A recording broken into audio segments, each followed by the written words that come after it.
Hi guys, and welcome to another video from Stupid as the Norm, the channel where we demonstrate how to become a millionaire in 10 years on minimum wage. And in this episode, I'm going to give you 20 financial tips to help make you wealthy.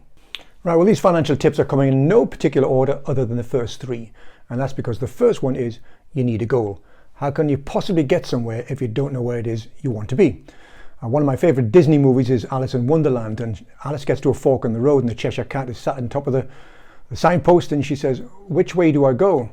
And the cat says, "Well, where is it you want to go to?" And she says, "Well, I don't really care." And the cat says, "Well, then it doesn't really matter." If you're going to get somewhere, you need to know, first of all, where it is you want to get to. So get yourself a goal. The second thing is you need a plan. If you've got a goal but don't have a plan to achieve the goal, then you don't really have a goal. What you've got there is a wish, a dream, a prayer, and they don't come true. So you need to get yourself a plan. Third tip is you need a positive belief system. There's no point in embarking on any course of action if you don't believe you're going to achieve your goal.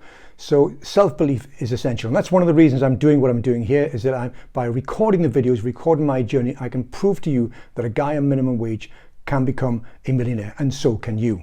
Number 4, admit it's all your fault. Where you are today, wherever that is financially speaking, is because of a sum total of all the actions you've taken or actions you haven't taken.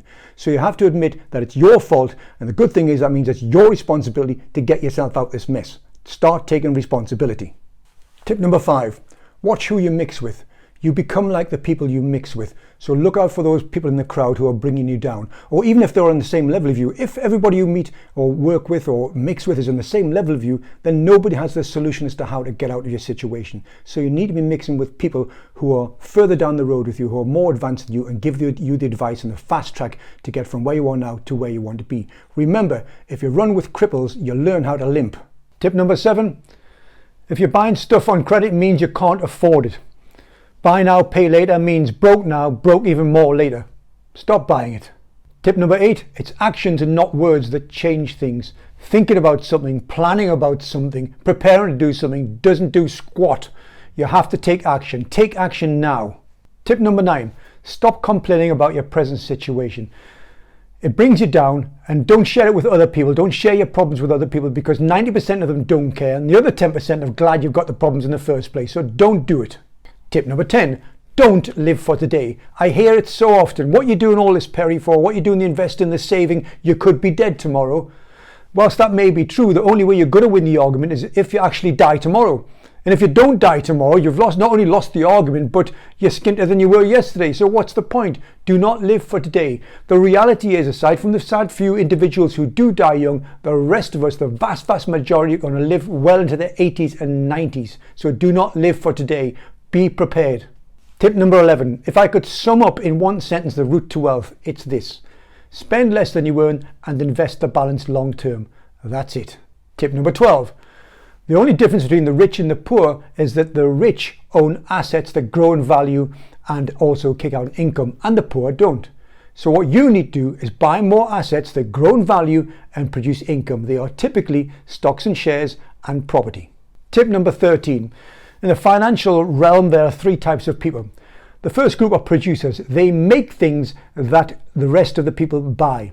The second group are investors. These invest in the companies that the producers have that make things that other people buy. And the third group of people are consumers. And this third group of people, they make the other 2 groups rich because they buy the stuff that the producers produce and the investors invest in. You need to decide which of the 2 you are. Only 2 of them will become wealthy. Tip number 14. If all you want to be is wealthy, you don't need to go to university. I was speaking to a neighbour a couple of doors down. His 18-year-old son was asking me a question. He says, "Perry, I've got £1,000 to invest. What should I do with it? What would you recommend?" And I said, "Can you drive?" And he says, "No." I said, "Well, then what I would do is invest it in driving lessons, because then you can do a host of other jobs. You could become a taxi driver and make nearly 30,000 a year instead of going to university like your friends for 3 years. Because if you go to university for 3 years, you'll end up with 50 grand worth of debt. In the meantime, with you investing your 1,000 in driving lessons, you'll have made £90,000. You don't need to go to university to become wealthy. Tip number 15. You don't need to be clever to become wealthy. If that was the case, then the clever amongst us would be the richest. Our professors, our lecturers and our teachers would all have Lamborghinis parked outside the schools, and they don't. You don't need to be clever. All you have to do is do things that the wealthy do. Tip number 17. Can't find a goal? Let me give you a worthy goal.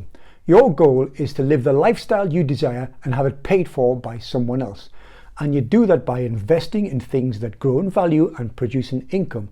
And over time, 10, 15, 20 years, you decide the timeline, they will kick out sufficient income so that you don't have to work.